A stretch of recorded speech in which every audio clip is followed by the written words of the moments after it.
فرش التراب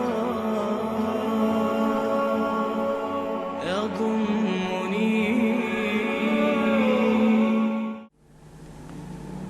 عالم اسلام میں سے عالم عرب ان کے شکنجے میں جا چکا. کیوں بنا کر کھڑے ہوئے ہیں اسرائیل کو ماننے کے لیے اور سر تسلیم خم کرنے کے لیے؟ بہرحال نوٹ کر لیجئے، عالم عرب جا چکا. کوئی دن کی بات ہے، میں سنسنی پیدا نہیں کرنا چاہتا، لیکن حالات اور واقعات سے نگاہیں بند کرنا بھی کوئی دانش مندی کی بات نہیں ہے. یہ ایودھیا کی مسجد شہید کی گئی، ابھی یہ ایک بہت بڑا مزار جو ہے شہید کیا گیا، اور اس کے ساتھ کئی مسجدیں شہید کی گئی. یہ سب کیا ہے؟ یہ مسلمانوں کی نفس دیکھی جا رہی ہے کہ کوئی غیرت اور حمیت نام کی کوئی شے باقی ہے. جیسے علامہ اقبال نے وہ نظم لکھی تھی عبد القادر روہیلا بڑا ظالم جفاجو کینہ پرور تھا، لیکن یہ کہ اس نے جو ایک ٹیسٹ لیا تھا کہ وہ جو عورتیں ہیں تیموری خاندان کی، ان میں کوئی رمق رہ گئی ہے؟ معلوم ہوا کہ نہیں، کہ غیرت نام تھا جس کا گئی تیمور کے گھر سے، ختم، غیرت نکل گئی. اسی طرح ایودھیا کی مسجد، اب چرار شریف، اور یہ کوئی دن کی بات ہے کہ اب مسجد اقصیٰ کا نمبر آیا کہ آیا. اس کے لیے پوری تیاریاں ہو چکی ہیں. یروشلم کا مشرقی حصہ خالی کرایا جا چکا ہے، اس کے اندر اب پورا تسلط یہودی کر رہے ہیں.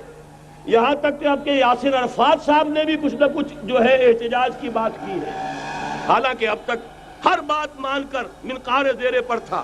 لیکن یہ کہ ایک وقت آتا ہے آخر کار اسے بھی کچھ بولنا پڑ گیا ہے. لیکن یہودی اب پیچھے قدم ہٹانے والا نہیں ہے. ان کا تھرڈ ٹیمپل، تیسری مرتبہ ہیکل سلیمانی تعمیر ہونا ہے. نوٹ کر لیجئے، ان کے لیے وہ وہی کچھ ہے جو ہمارے لیے کعبہ ہے.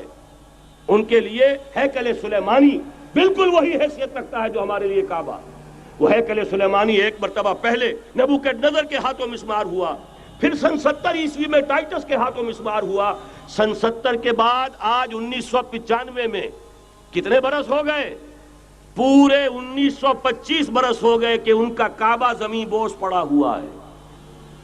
اب تک تو ان کا بس نہیں تھا، اب تو بس ہے کہ نہیں؟ اب ان کی حکومت ہے کہ نہیں؟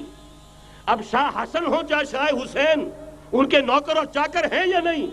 اب انہیں ڈر کس کا ہے؟ لہذا کوئی دن کی بات ہے مسجد اقصیٰ شہید ہوگی اور ٹیمپل کی تعمیر شروع ہوگی.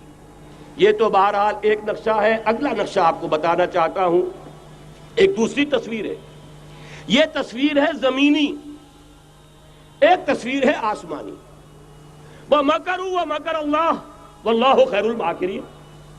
انہوں نے اپنی سی تدبیریں کی، اللہ نے اپنی تدبیر کی، اور ظاہر بات ہے اللہ کی تدبیر سے بہتر تدبیر کس کی ہوگی؟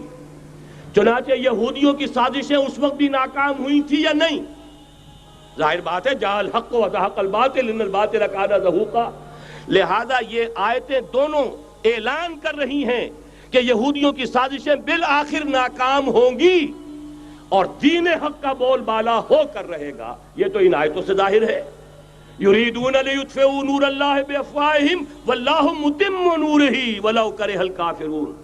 یریدون ان یطفئوا نور اللہ بافواہہم ویابى اللہ الا یتم نورہ ولو کرہ الکافرون. هو الذی ارسل رسولہ بالہدی ودین الحق لیظہرہ علی الدین کلہ ولو کرہ المشرکون.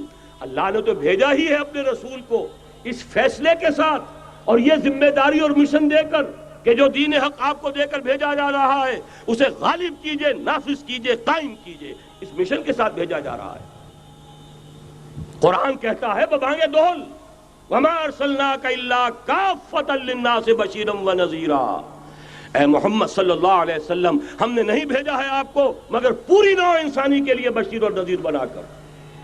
تو جان لیجئے کہ یہ مقصد بعثت محمدی صلی اللہ علیہ وسلم بتمام و کمال اس وقت پورا ہوگا جب کل عالم انسانیت پر، کل روح ارضی پر اللہ کا دین اسی طرح غالب ہو جائے گا جس طرح کہ محمد رسول اللہ والذین معہ صلی اللہ علیہ وسلم ورضی اللہ تعالی عنہم اجمعین، ان کے ہاتھوں سے، ان کے ایثار سے، ان کی قربانیوں سے، جن کا نقشہ آپ کے سامنے مولانا کھینچ چکے ہیں، ان کی احسار، ان کی قربانیاں، ان کی محنت، ان کی جفاکشی، ان کی سرفروشی، ان کے جان تن من دھن لگا دینے کے نتیجے میں جیسے اس وقت غالب ہوا تھا، کل روئے ارضی پر غالب ہوگا، تب کہیں جا کر مقصد بعثت محمدی مکمل ہوگا۔ یہی وجہ ہے اقبال نے کہا تھا وقت فرصت ہے کہاں، کام ابھی باقی ہے، نور توحید کا اتمام ابھی باقی ہے۔